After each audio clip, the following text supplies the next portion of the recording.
Hi, everyone, and welcome to Strategic Wealth Strategies. I'm excited to welcome the host of Strategic Wealth Strategies, Alan Porter. Alan, what's going on, man? How are you? How you doing? Been very, very busy today and yesterday, and had eye surgery last week. But things are looking up. My eyes are doing well, seeing better already. All right, so let's kind of go right in. Our topic today is the best financial vehicle. And I'm going to ask questions about this, Alan, but this is a time where everything doesn't seem like anything financially is working. People are selling, people are cutting back, people are looking at, hey, bad times are ahead. But ultimately, Alan, you have the answer during these times, especially if you want to raise money, make money, grow in this very difficult time. Alan, what in your opinion is the best financial vehicle right now? Well, my opinion, and the opinion of the properly educated and licensed individuals, is cash value life insurance because there's nothing out there that can come even close to it with the benefits and everything that it has. And absolutely. And you were able to tell me so many different ways. We're going to go into that. But I mean, I was blown away because I always, Alan, before we get to this question, I always badmouth things to my ex-wife about this because back in the day she had a product, but maybe 25 years ago it was a different story. I was like, come on now, go to term life because I was listening to Dave Ramsey. And we're going to go later into that. Alan, when did you kind of start seeing that cash value life insurance was a great financial vehicle when it had such a bad name? And me, who reads books on this stuff, and we'll go into Sue Zorman after that and what Dave Ramsey say. But what do you think? Why, Alan? Why it had such a bad reputation 25, 30 years ago? Now it really is showing it is a great financial vehicle. Well, one of the things that the reason it is because we were in a situation where the prime interest rate was like, I don't know, 19%. Mortgage rates were up to 18%.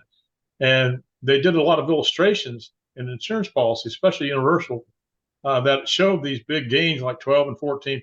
Well, they're not doing that. They've been given interest rates or interest crediting of anywhere from 5.5 to up to 8% for over 100 years. And they're the only company or only financial institution that's been around for over 200 years, and many of them for 150, paying dividends every year they've been, even through the Depression. But the way I got into this, of course, was back about 13 years ago. I had a mortgage and real estate business, and my daughter-in-law was diagnosed with pancreatic cancer at age 39. And there's no money coming in because my son's 100% disabled, been disabled for 3 years and not getting any money. He finally got his disability after hiring an attorney. But if it had not been for the terminal illness rider on her life insurance policy that let her access the death benefit, which was in the hundreds of thousands of dollars, my son would be bankrupt, and it took a huge financial strain off of me. So that's when I started studying insurance and insurance products. And that's why I'm so passionate about what I do today. Did you think, like I thought before that, Alan, that these vehicles like cash value life insurance rather, protect ourselves from death with term? Did you have a different opinion until you did the research? Well, yeah, I did because I had term insurance.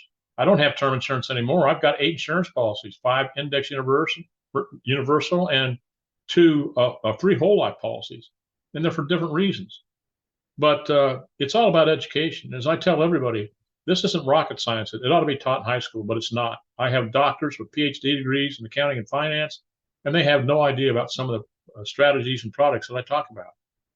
No, 100%. Let's kind of go into we've heard of Dave Ramsey and Sue Zorman. They both said buy term, invest the difference.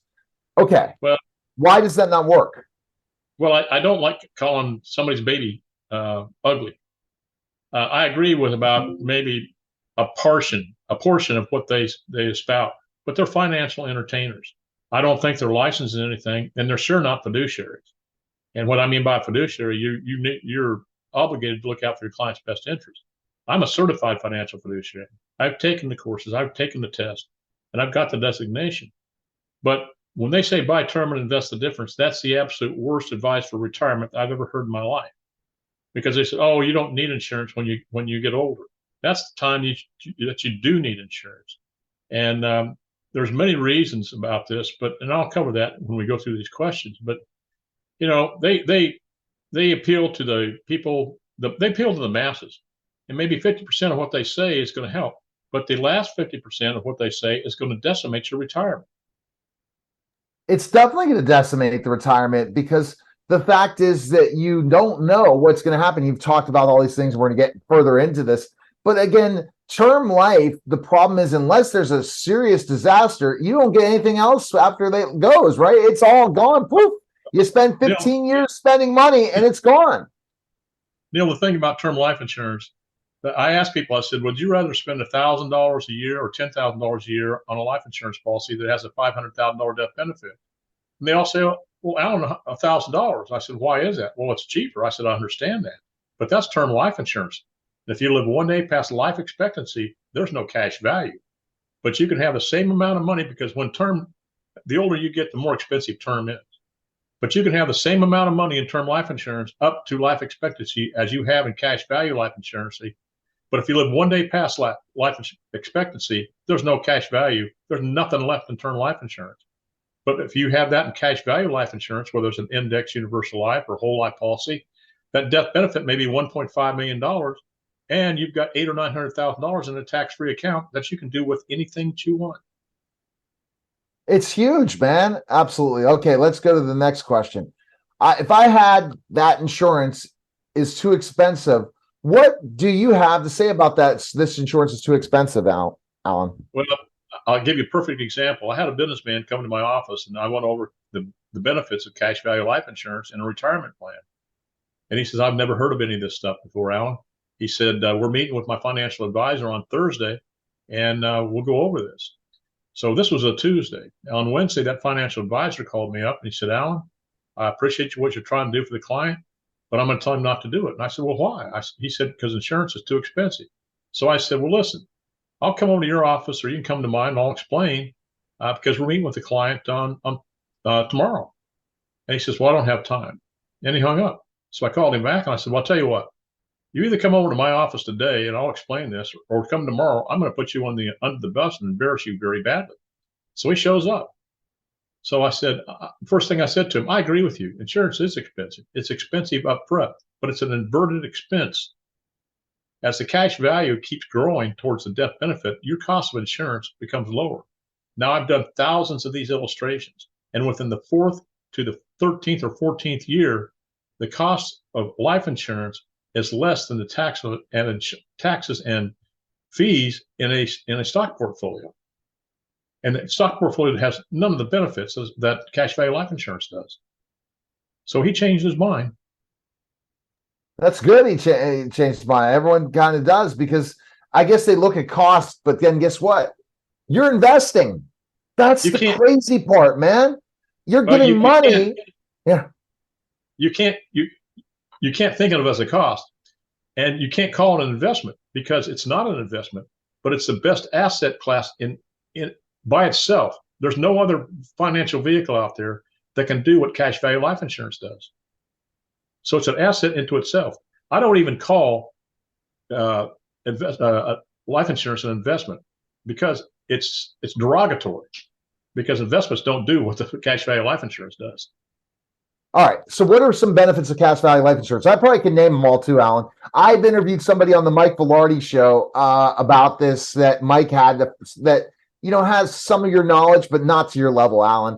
And I nailed every question. I kind of asked the questions, knew exactly the answer to the question. I could nail what are some benefits of cash value life insurance, but I'm going to let you come up with that. But at one point, maybe you'll say, ask the host. Has he asked the co-host?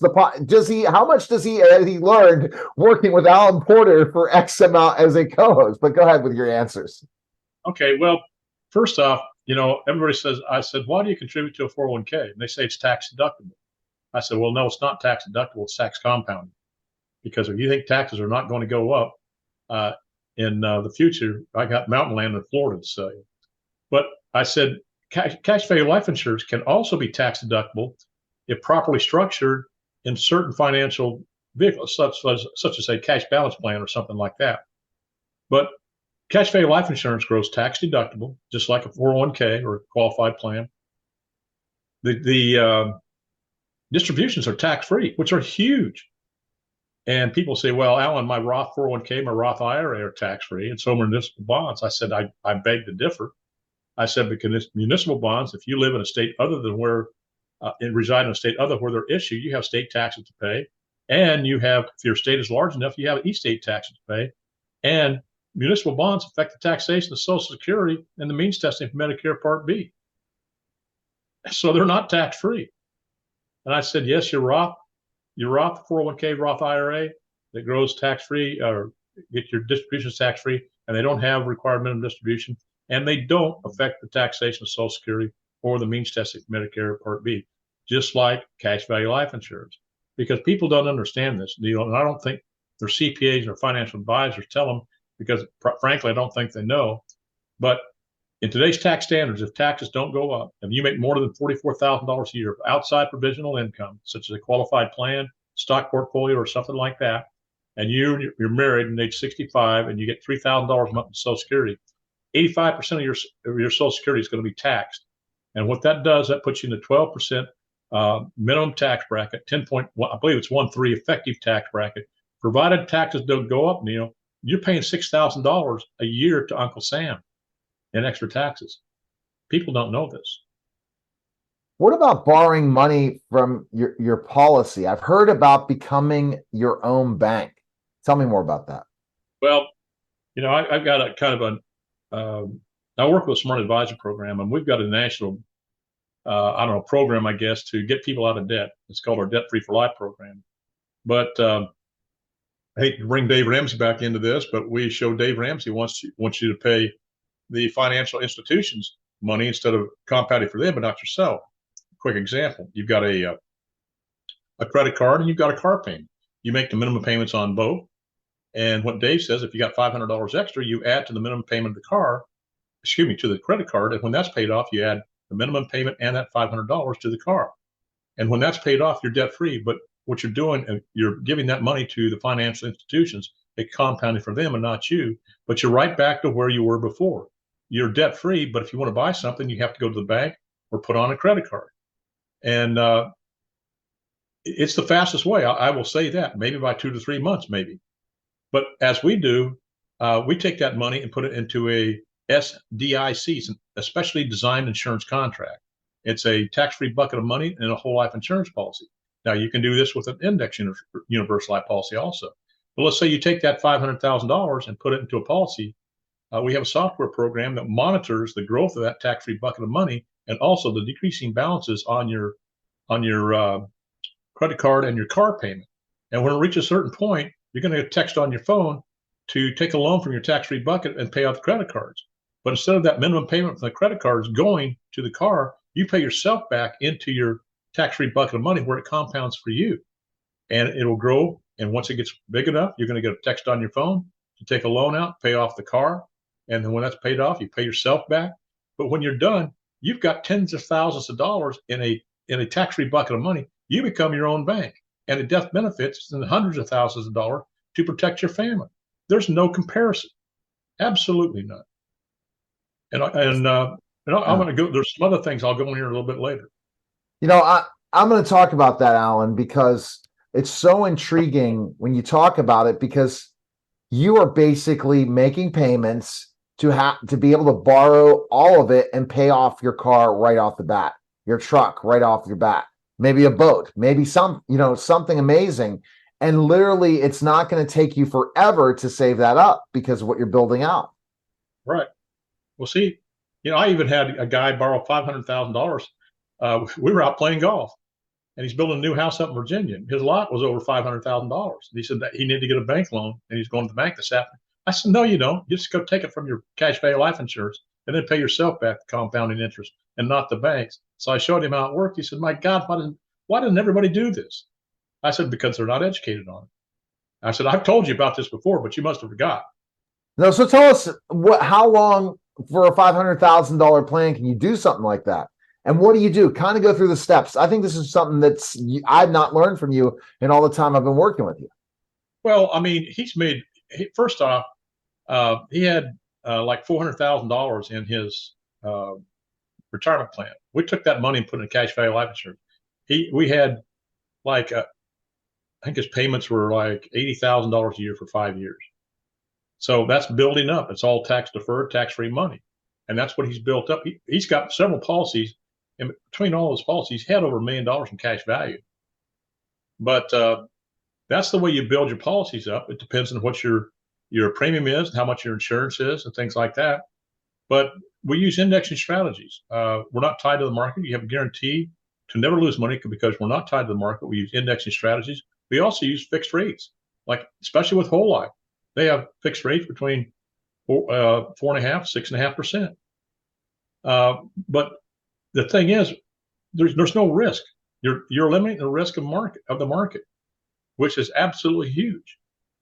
So when you borrow against it, you have to pay it back or not, Alan? You don't No, want you don't have to pay it back. You don't have to pay it back, Neil. It just comes off the death benefit. Now they do charge you interest. But as an example, let's say that you have a policy, you've got $200,000 in that policy, and you got $1 million death benefit, and you need a $50,000 loan to buy a piece of equipment. Now you can go to the bank, get the loan, maybe. If you don't make your payments, you have a 6-month note, 12-month note, or a installment loan. If you don't make your payments, they'll repossess that equipment and ruin your credit. But if you have that money in your policy, take that in your cash value, take that out, borrow it from yourself. You have unstructured loan payments. It may be 18 months before you get return on your investment. Now start paying it back then. You have liquidity use control of your money. But you don't even have to pay it back. As I said, it just comes off the death benefit, which is in the hundreds or millions of dollars more than what you've ever invested in it. And also, there's 3 types of loans. There's a net loan with one company. They have a guarantee of 5%, minimum or 4.5%, 4%. But this one has 5% for this example. And what the insurance company does, they're not going to take that $50,000 and put it as a lien against your death benefit. They're going to put it as they're not going to take it as a lien against your cash value. They're going to take it and put it as a lien against your death benefit. But what they do is they'll put that into a financial entity that's, say, making 3%. So they're going to credit you with a 3%, and you're paying 5%. You're paying only 2% on the loan. But they've got riders now with this one company. You can purchase a rider, and if you borrow money, it's a zero. It's a wash loan, or you can be with a company for 10 years. And you borrow at 5%, they'll put it in a financial entity that's making 5%. They'll credit you with 5%. So you're paying zero on the loan. But there's one company, I mean, there's dozens of indexing strategies out there that we use to grow the cash value. And one of them is called the trigger method. And anytime the S&P 500 index goes to zero, makes 1% or makes 20%, you're automatically credited with 7%. So think about that, Neil. You borrow money at 5%, you're getting credited with 7%. You're making 2% on the money that you borrow. The banks do it every day. I mean, you got $100,000 in a savings account. What do they pay you? 1%? They go loan it out at 5, 10, 15, 20% for credit cards. They do it every day. What is an effective interest cost? Oh, this is so important. It's just going back to becoming debt free. I had a gentleman had a 2.75% interest rate on his mortgage, and he asked me, and I asked him, I said, "What's your effective interest cost on that?" He said, "I don't know what you're talking about." I said, "Well, don't feel lonely, because 99% of the people I talk to include CPAs, attorneys, and financial advisors, don't either." I said, "I want you to fill my debt free for life form out, send it back to me, and we'll have a conversation about this." So we had a Zoom conference the following week. I said, "Now you got $461,000 in debt. That is not your problem. The problem is the 49.76% effective interest cost that you're paying on the 2.75% rate." He said, "Alan, how is that possible?" I said, "Because it's not going to get down to the 2.75 until the last couple of months of the mortgage." I said, "You've got a credit card here that's over 95% effective interest cost. Even though you've got great credit, your average effective interest cost is over 46%. So, Neil, I asked him, I said, "What financial vehicle are you investing in that gives you a 46% return on your money? In your 401k or anything else?" He said, "No. In fact, I lost 10% in my 401k last year." I said, "Okay, you're putting $1,000 a month into this 401k, correct?" He said, "Yeah." I said, "We're going to take that $1,000. We're going to put it into this policy, and you're going to do it for 10 years. That's it. It's paid for." And I said, "How long is it going to take you to pay your bills off the way you're doing?" He said, 20 some years, because we're paying extra on the mortgage. Well, guess what? With our program, we're paying it off 14.17 years faster. We're saving you over $73,000 in the interest. There's over $130,000 in a tax-free bucket of money that you become your own bank. You know, you don't have to do this. You don't have to go to the bank for a loan for anything, for a car, college education for your kids. I've done this for 13 years. I've spoken at Harvard about this. I've been on every major television network talking about this. I've been published in over 69 publications now. And it's just thinking outside the box, conventional financial planning. But the other thing, too, he had a $400,000 death benefit. And I told him, this guy had just retired from the military. He was 42 years of age. I said, you're going to be 52 and everything's done. You can never have to add any more money to this policy. But here's what you can do is you become your own bank, borrow from yourself, pay yourself back. But when you're 65, you're going to have over $250,000 in tax-free money that does not affect the taxation of Social Security or the means testing Medicare Part B, and your death benefits over $600,000 that protects your family, or you can use for long-term care completely tax-free. Impressive stuff. Does it protect you from any risks? Oh my God, this is so important. Between cash value life insurance, fixed and fixed index annuities when properly structured, first off, they protect you from the number one risk in retirement is running out of money before you run out of life. They protect you from sequence of returns risk, which many financial planners don't tell their clients about. And many clients, well, 99% of people I talk to have no idea what it is. But if you're, say, 65 and you take money from your stock portfolio for your retirement, and let's say $1 million at a 4% distribution rate, that's only $40,000 a year from a stock portfolio, but that's not guaranteed. The real distribution rate now is down to 2.8% because of inflation and everything. But the big thing is, Neil, it's if you have a loss in the first 2 to 3 years when you start to take your money out, as compared to the last 2 to 3 years of a 10 or 20 year period, you have to take a larger distribution rate out from a decreasing asset, and you'll be out of money by your 8th or 9th year. I know people have run out of money when they're 75, 85 years old. Many people like that, when all they had to do was diversify their accounts, but they left it all in the stock market. But it's really crazy. It does, stock market can't protect you from the market risk. Insurance products do. They can't protect you from tax risk. Insurance products do. And people ask me, well, Alan, what if the laws are changed for insurance products? I said, well, they've changed them several times now. But all these people that have these contracts right now, they're still enforced because you can't change contract law. They can change tax laws, but they can't, that doesn't affect contract law. Okay. But the thing is, it's just longevity risk, which is a risk multiplier. And the list goes on and on. Yeah.